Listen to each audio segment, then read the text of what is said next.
بسم اللہ الرحمن الرحیم لقد کان لکم فی رسول اللہ اسوۃ حسنہ۔ عبادت میں مزید اضافہ کیجیے، صلوات بلند آواز سے سارے سلام۔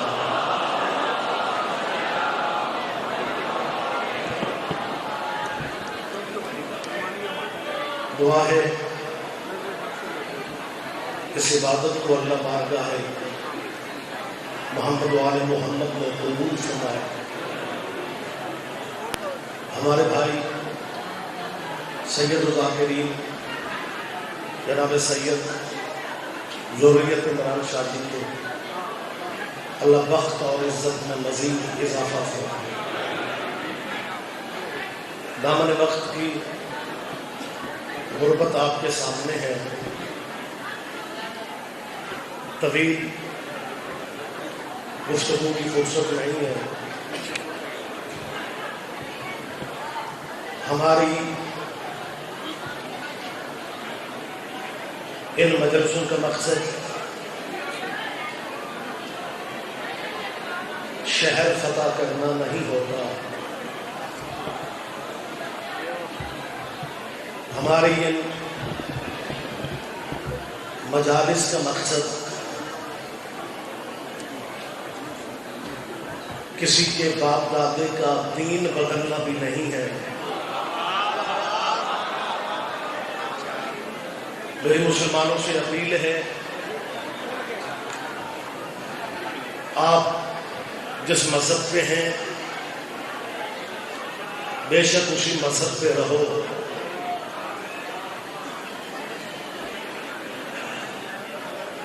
سنبھال کے رکھو اپنے باپ دادے کے دین کو،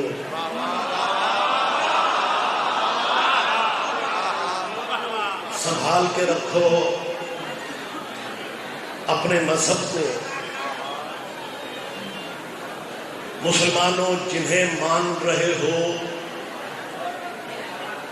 بے شک انہیں مانتے رہو،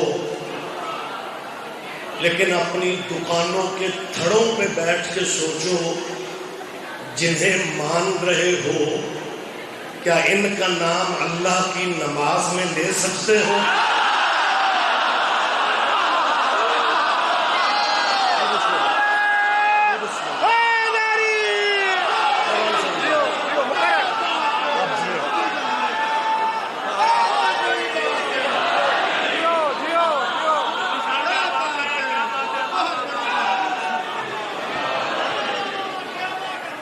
ہمیں صرف اتنا بتا دیا جائے، اور میں بابا جی ذریت عمران کے سالانہ اجتماع میں، اس سالانہ مجلس میں کیمروں کی موجودگی میں یہ گزارش کرنے لگا ہوں، کیونکہ یہ کیمرے اتنے ظالم ہیں کہ یہ مولوی و ذاکروں کو مکرنے بھی نہیں دیتے۔ میں تو دعائیں مانگتا ہوں اللہ پاک اگر یہ سی ڈی سسٹم بننا ہی تھا غدیر ہی پہ بن گیا۔ آپ جیئے، آپ اللہ سلامت ہے، کم از کم ہمیں بتانا،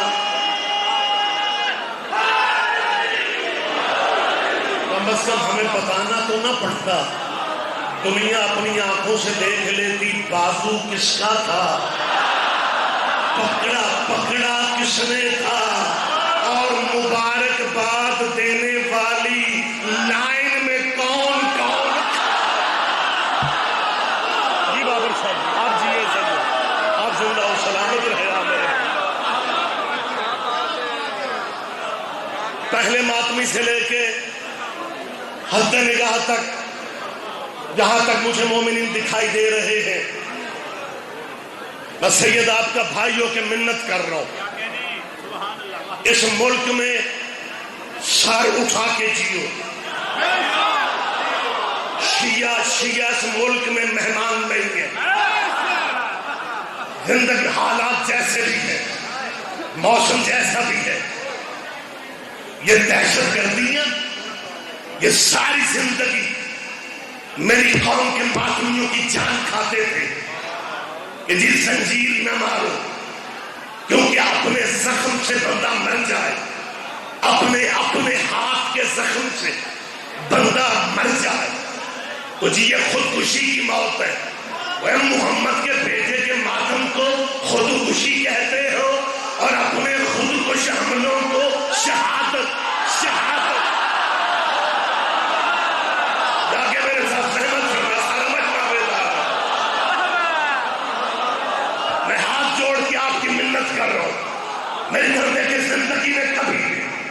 زندگی میں کبھی تم نے مایوس نہیں ہونا، زندگی میں کبھی تم نے پریشان نہیں ہونا۔ میری طرف دیکھیں، اس ملک میں تم نے سر اٹھا کے جینا ہے۔ یہ ملک محمد علی نے بنایا ہے، ملا عمر نے نہیں بنایا۔ بولے میرے ساتھ، جا کے میرے ساتھ ملا دیو، سر اٹھا کے جیو اس ملک میں، سر اٹھا کے جیو اس ملک میں، گردن اٹھا کے چلو اس ملک میں۔ آج کہتے ہو شیعوں کا پاکستان میں کیا ہے؟ وہ تھوڑی ہمت کرو، شیعوں کو ایران بھیج دو۔ ہمارے حوصلے دیکھو، کبھی ہم نے بھی کہا ہے مولویوں کا پاکستان میں کیا ہے، انہیں افغانستان بھیج دو۔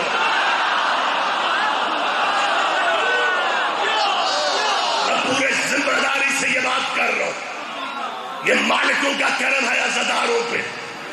ملک میں میری طرف دیکھیں، آنے والے مہربان آتے رہیں گے۔ ملک ساجی، ملک بنانے والا محمد علی بہن کی خاطر جو میدان سیاست کے خارساروں میں آئی، اس بیوی کا نام کیا تھا؟ فاطمہ، محمد علی، فاطمہ۔ اور مولویوں، تمہارے والے نام تو نظر ہی نہیں آ رہے۔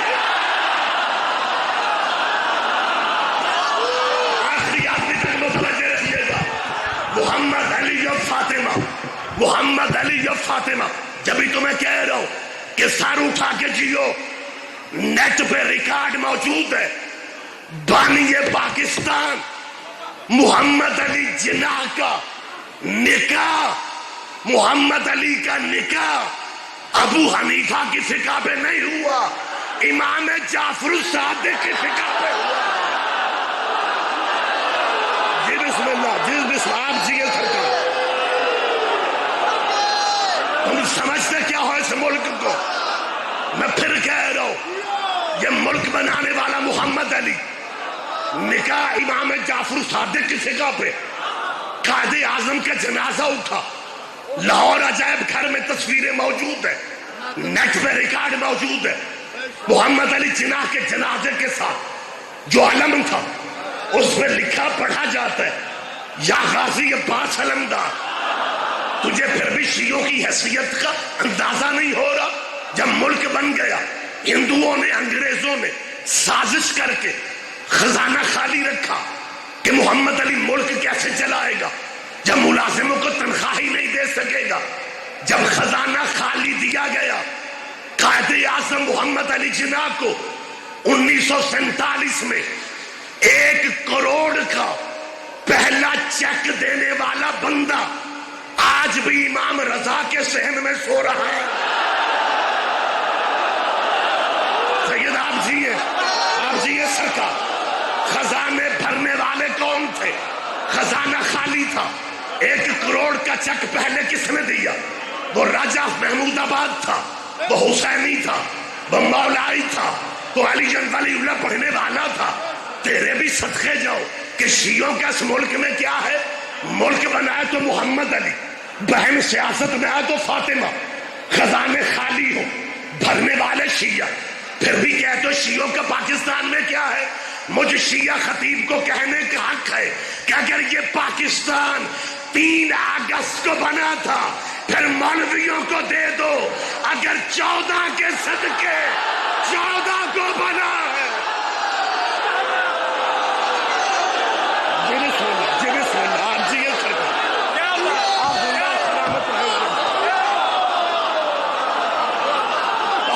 بہت شکریہ، آپ تشریف رکھیں۔ میں منت کر رہا ہوں، مہربانی، میں پھر شاہ جی پھر کہہ رہا ہوں، بابر شاہ جی، بابا اختر شاہ جی، میری ہے، میں پھر کہہ رہا ہوں سر اٹھا کے جیو۔ اس ملک میں کبھی تم نے احساس محرومی میں نہیں جانا، آخری فتح آپ کی ہے انشاءاللہ، مولائی ہی جیتیں گے۔ یہ لمحاتی ابال ہے، نام صحابہ کا لیتے ہو، باتیں لڑنے کی کرتے ہو، اور صحابی تو لڑائیوں سے خود بچتے تھے۔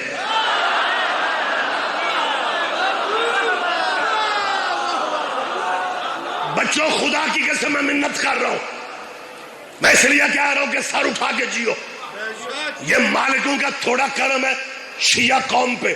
میری قوم کے طلبہ و طالبات سنیں، یونیورسٹیوں میں ان پروفیسروں کی باتوں سے پریشان نہیں ہونا، یہ تھوڑا کرم ہے مالک کا کہ دنیا جنہیں اپنا مرشد بنائے پھرتی ہے، ان کے مرشد بھی تیرے مرشدوں پہ درود نہ پڑھے، ان کی نماز نہیں ہوتی۔ متوجہ صاحبہ، میں نے شوکت بھائی سے جو وعدہ کی ہے، ماڑی چنگی جلدی مجھے بھی تھی، لیکن شوکت بھائی کو مجھ سے بھی زیادہ جلدی، تو میں نے 20 منٹ کا کہا تھا۔ ممنون ہوں میں ذریت عمران شاہ جی کا بھی اور شوکت رضا بھائی کا بھی، دیگر ذاکرین بھی بیٹھے ہوئے، بڑی جلدی بات میں مکمل کر رہا ہوں۔ کائنات کا واحد قبیلہ جس ملک میں ہم رہتے ہیں نا سید زادو، اس میں اللہ والوں کی کمی تو پہلے نہیں تھی، اوپر سے رشتہ داریاں سعودی عرب سے نکل پڑی۔ صرف اللہ، فقط اللہ، بس اللہ، اللہ ہی اللہ۔ لیکن اللہ والوں کی مجبوریوں پہ ترس آتا ہے کہ جب مصلی پہ کھڑے ہوتے ہیں نا نماز کے لیے، پھر صرف اللہ اللہ، میرے لیے میرا اللہ ہی کافی۔ اچھا، تبلیغ مسیتوں سے نکل کے رکشوں پہ آ گئی، سرگودا مین روڈ پہ جاؤ گے یا کسی شہر مین روڈ پہ نکلو گے، گلی کی نکر سے رکشہ نکلے گا جس پہ پیچھے لکھا ہوگا میرے لیے بس میرا اللہ ہی کافی۔ میں نے پورے ملک میں کہا ہے اگر رکشے والے کے لیے اللہ کافی ہوتا، وہ سواریوں کے پیچھے کھجل کیوں ہوتا؟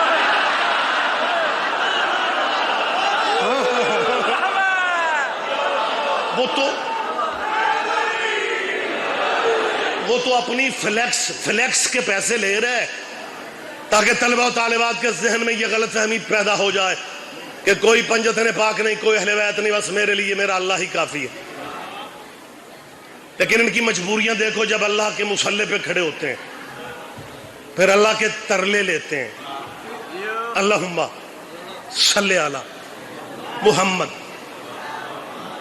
نہیں سرکاری درود، وعلی آل محمد کما صلیت علی ابراہیم وعلی آل ابراہیم انک حمید مجید۔ اللہ درود بھیجو پر محمد کے اور محمد کی آل۔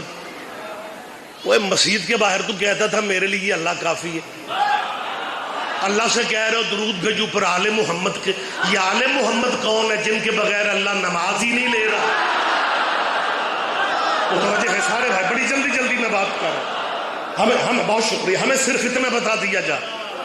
بچوں متوجہ رہیے گا، آپ بزرگوں کے ذہن میں ہر چیز ہے، نوجوان متوجہ رہے۔ کما صلیت، کما اللہ علیہ محمد پہ اسی طرح درود بھیج جیسے تو نے ابراہیم پہ بھیجا۔ ابراہیم کی ماشاءاللہ، ابراہیم ڈیرے دار نبی تھا، اچھا کیا کہنے، ڈیرے دار نبی۔ پورا سرگودا چپ ہے، پورا پنجاب کا مجمع چپ ہو گیا۔ مجھے یوں لگ رہا ہے جیسے میں امریکی پبلک سے خطاب کر رہا ہوں۔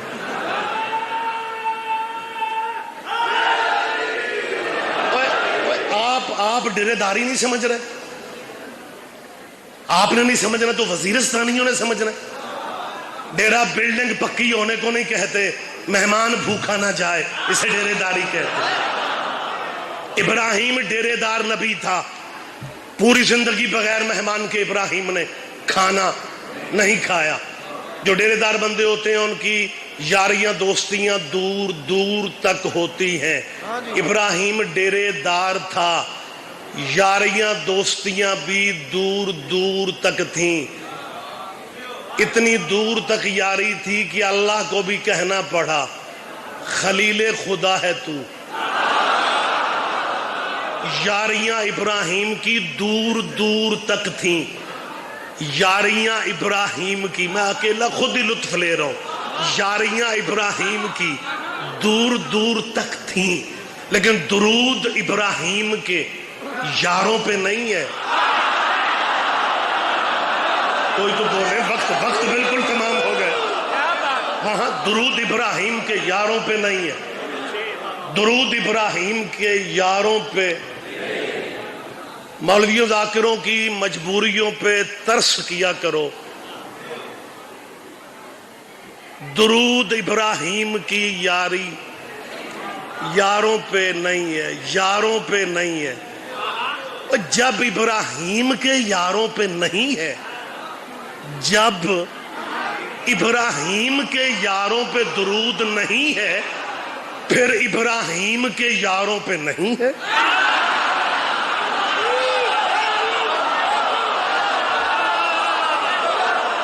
درود ہوتا ہی یال پہ ہے، درود جستا ہی یال پہ ہے۔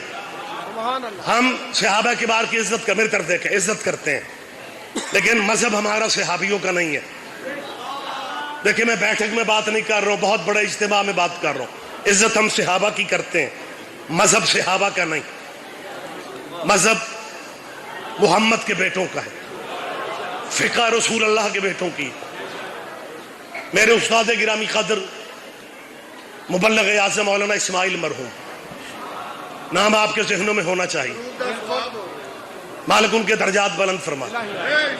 حالانکہ اب میں خود شاگردوں والا ہوں، لیکن جب تک استاد مرحوم کا تذکرہ نہ کروں، کیونکہ جس دروازے سے خیرات ملے وہ دروازہ یاد رکھنا چاہیے۔ مبلغ اعظم سے ایک مولوی نے کہا کہ تم شیعہ فخر کرتے ہو کہ ہمارا مذہب محمد کے بیٹوں کا مذہب ہے۔ مولانا اسماعیل، آپ بچے تو شاید نہیں اتنے واقف ہوں گے، جو بڑے بزرگ بیٹھے ہوئے وہ میری بات کی گواہی دیں گے کہ مبلغ اعظم پہ مالکوں کا کوئی وکھرا ہی کرم تھا۔ سوال کرنے والے کا مد مقابل کا سوال ختم نہیں ہوتا تھا، فوراً جواب۔ اب تو مناظرے کا دور نہیں ہے، لودھرا سائیڈ پہ مناظرہ تھا، مناظرے کے موضوع دو تھے، جنازہ رسول اور وراثت رسول، کہ جنازہ محمد کا کس نے پڑھا کس نے نہیں پڑھا، ورثہ نبیوں کا ہوتا ہے یا نہیں ہوتا۔ شیعوں کی طرف سے اکیلے مولانا اسماعیل مناظر تھے، اور ہمارے بھائیوں کی طرف سے 2-2 گھنٹے کے بعد فریش مولوی آتا تھا۔ میری طرف دیکھیں، وقت تمام ہوتا جا رہا ہے، سارا دن مناظرہ چلتا رہا، بحث ہوتی رہی۔ جی بسم اللہ جی، ملک صاحب کو کرسی دے دیں، جی دے دیں، چیئر دے دیں۔ مالک ملک صاحب کو صحت کلی عطا فرمائے، جتنے بیمار عزادار ہیں مالک سب کو شفا کاملہ عطا فرمائے۔ مجھے اجازت ہے میں بات تھوڑی مکمل کر کے اسٹیج میں اپنے محترم جناب شوکت رضا کو دینا چاہ رہا ہوں۔ مبلغ اعظم اکیلے مناظرہ کرنے والے تھے، جی بسم اللہ، اور مسلمانوں کی طرف سے 2-2 گھنٹے کے بعد مولوی بھی بدل جاتا تھا اور اس کا قبیلہ بھی بدل جاتا تھا۔ مبلغ اعظم اکیلے، بابا اختر شاہ جی، بابر شاہ جی، ذریت عمران، میرے جواد بھائی، دیگر سارے ساتھی، جید مجمع، سب کے لیے دعا کر رہا ہوں۔ نام ایک ایک کا لوں گا تو ٹائم تو ویسے ہی ختم ہو چکا ہے۔ مالک سب کی حاضریاں بارگاہ جناب سیدہ میں قبول فرمائے۔ بات میں ختم کر رہا ہوں، مناظرہ 2 دن چلتا رہا۔ آخری نشست پہ ہمارے بھائیوں کے مولانا نے آ کے مناظرے کا رنگ بدل دیا، کہنے لگے مولوی اسماعیل، او مولوی اسماعیل، تو کہتا ہے جنازہ کس نے پڑھا کس نے نہیں پڑھا، میں موضوع ختم کر رہا ہوں، ہم محمد کو زندہ، ہو میری طرف دیکھو میری جان، زحمت فرما یار تو۔ ہم سیدوں کی شروع سے یہی قسمت ہے، جو زیادہ قریب ہوتے ہیں وہی بے پرواہ ہوتے ہیں۔ تجھے زیارت نہیں ہو سکی ملک صاحب کی؟ میں نے دعائیں صحت کر دی ہے تو زحمت فرماؤ. آپ سلامت رہیں. بہت شکریہ. اس نے کہا مولوی اسماعیل مناظرہ ختم ہو چکا ہے. تم شیعہ پتہ نہیں کیا اپنے آپ کو سمجھتے ہو. جنازہ محمد کا کس نے پڑھا کس نے نہیں پڑھا. اس نے کہا میں رولے ختم کر رہا ہوں. ہم نبی کو زندہ سمجھتے ہیں. زندوں کے جنازے نہیں ہوتے, زندوں کے ورثے تقسیم نہیں ہوتے. 10 منٹ اس مولوی کا ٹائم تھا. مبلغ اعظم نے کہا کوئی اور بات بھی کرنی ہے تو کر لے. اس نے کہا اور بات کی گنجائش ہی نہیں ہے. تم ساری زندگی جان کھاتے ہو. جنازہ پڑھا نہیں پڑھا, ہم نبی کی حیات کے قائل ہیں, ہم حیات رسول کے قائل ہیں. زندوں کے جنازے بھی نہیں ہوتے, زندوں کے ورثے بھی تقسیم نہیں ہوتے. چودھری شوکت صاحب 10 منٹ اس مولوی نے کہا کہ مولوی اسماعیل یاد رکھو زندوں کے جنازے بھی نہیں ہوتے اور زندوں کے ورثے بھی تقسیم نہیں ہوتے. اس کا ٹائم ختم ہوا. مناظرہ پورا چپ تھا, رنگ میدان کا بدل چکا تھا اور وہ اکیلا مولوی کہہ رہا تھا زندوں کے جنازے بھی نہیں ہوتے, زندوں کے ورثے بھی تقسیم نہیں ہوتے. مبلغ اعظم نے ایک ہی فکرہ کہہ کے میدان اپنے ہاتھ میں لے لیا. کہتا مولوی یاد رکھنا اگر زندوں کے جنازے بھی نہیں ہوتے اور زندوں کے ورثے بھی نہیں ہوتے پھر زندوں کے خلیفے بھی نہیں. متوجہ متوجہ صاحبان گرامی کا جی جی بڑے بات تمام کر رہو بات تمام کر رہو. ہمادن متوجہ آخری فکرے گفتگو ختم کر رہو. آخری فکرہ کہہ رہو کہ لگے تم شیعہ فخر کرتے ہو, مذہب کی تو فرصت ہی نہیں ہے. یہی پہ تمام کر رہا ہوں مجلس. تم شیعہ فخر کرتے ہو کہ ہمارا مذہب محمد کے بیٹوں کا مذہب ہے. اور شیعہ یاد رکھنا بیٹا تو نوح نبی کا ڈوب گیا تھا. کیا فخر ہے کہ جی ہمارا مذہب محمد کے بیٹوں کا مذہب ہے. میری علماء کرام سے اپیل ہے پورا واقعہ کیوں نہیں سنایا جاتا.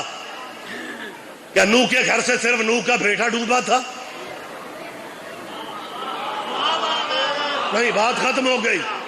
کلوز کر رہا ہوں پچھلے بھائیوں تک میری اگر آواز پہنچ رہی ہے. جی بسم اللہ. ہاتھ اٹھ رہے ہیں سارے مجمع کے. بہت شکریہ بہت شکریہ. اور نوح کے گھر سے صرف اکیلا نوح کا بیٹا نہیں ڈوبا, اس گھر سے ایک اور ہستی بھی ڈوبی تھی. جو آپ سوچ رہے ہیں وہ میں نے نہیں کہنا, ہمیں احتیاط سے چلنا پڑتا ہے. ایک نوح کا بیٹا ڈوبا تھا, دوسرا اس بیٹے کی امی ڈوبی تھی. اس کا مطلب ہے کچھ بیٹوں نے امی کی وجہ سے بھی ڈوبنا ہے. متوجہ متوجہ متوجہ. قرآن کہہ رہا ہے نوح کا بیٹا ڈوب گیا. آخری بات کر رہا ہوں, نوح کا بیٹا غرق ہو گیا. نوح کا بیٹا اس لیے ڈوبا کہ کشتی بھالا کے قرآن پڑھے. نوح نے آواز دی یا بنی ارکب معنا, بیٹا کشتی پہ ہمارے ساتھ آ جاؤ. بیٹا نے کہا سآوی الی جبل یعصمنی من الماء, بابا میں کشتی پہ نہیں چڑھوں گا, مجھے پہاڑ بچا لیں گے. اس نے بھی نبی کو چھوڑ کے پہاڑ ہی کا آسرا لیا تھا, چھوڑ دیا نبی کو, چلا گیا پہاڑ پہ. لیکن قبلہ فحال بینہم الموج, باپ بیٹے کے درمیان پانی آ گیا. پانی شاہرگ تک بیٹے کے پہنچا. نوح نے اللہ سے کہا ان وعدک الحق, تیرا وعدہ حق ہے. ان ابنی من اہلی, میرا بیٹا میری اہل ہے, یہ اہل ہو کے ڈوب رہے. خدا فرماتا ہے لیسا من اہل, یہ تیری اہل ہی نہیں. لیسا من اہل, یہ تیری اہل ہی نہیں. اس کا مطلب اللہ مرضیوں والا ہے, چاہے تو بیٹوں کو اہل سے نکال دیتا ہے, چاہے تو نواسوں کو بیٹا بنا دیتا ہے. متوجہ سرگودا والا متوجہ رہنا. بیٹا نوح کا غرق ہو گیا کیونکہ کشتی پہ نہیں چڑھا. آپ کی سوچوں سے بھی جلدی ممبر چھوڑ لو. بیٹا نوح نبی کا غرق ہو گیا کیونکہ شرط یہ تھی بچے گا وہ جو کشتی پہ چڑھے گا. اب رکھو مولویوں کے سروں پہ قرآن. کیا یہ محمد عربی کی حدیث نہیں ہے؟ کیا یہ رسول اللہ کا فرمان نہیں ہے؟ حضور فرماتے ہیں مثل اہل بیتی کا مثل سفینۃ نوح. محمد فرماتے ہیں میری اہل بیت کشتی نوح کی مثال ہے. اور جب محمد فرما رہے ہیں کہ میری اہل بیت کشتی نوح کی مثال ہے, جب نوح کی کشتی پہ سگا بیٹا نہیں چڑھا, بیٹا ہونا کام نہیں آیا, شجرے کام نہیں آئے, پیر صاحب کا بیٹا ہونا کام یا بجے کوئی شے کام نہیں آئی، کیونکہ کشتی پہ نہیں چڑھا، نوح کا بیٹا ڈوب گیا۔ محمد فرماتا ہے میری اہل بیت بھی کشتی نوح کی مثال ہے، میں بار بار کہہ رہا ہوں۔ اور جب نوح کا بیٹا کشتی پہ نہ چڑھے تو غرق ہو جاتا ہے، پھر آپ کس بوجھ کو اٹھائے پھرتے ہیں؟ وہ جی سید ہے، وہ جی بخاری ہے، وہ جی گیلانی ہے، وہ جی ترمذی ہے، وہ جی کاظمی ہے، وہ جی رضوی ہے، وہ جی مشاہدی ہے، اور لاکھ سید ہو، سید بھی وہی بچیں گے جو علی ولی اللہ کی گواہیاں دے لیں گے۔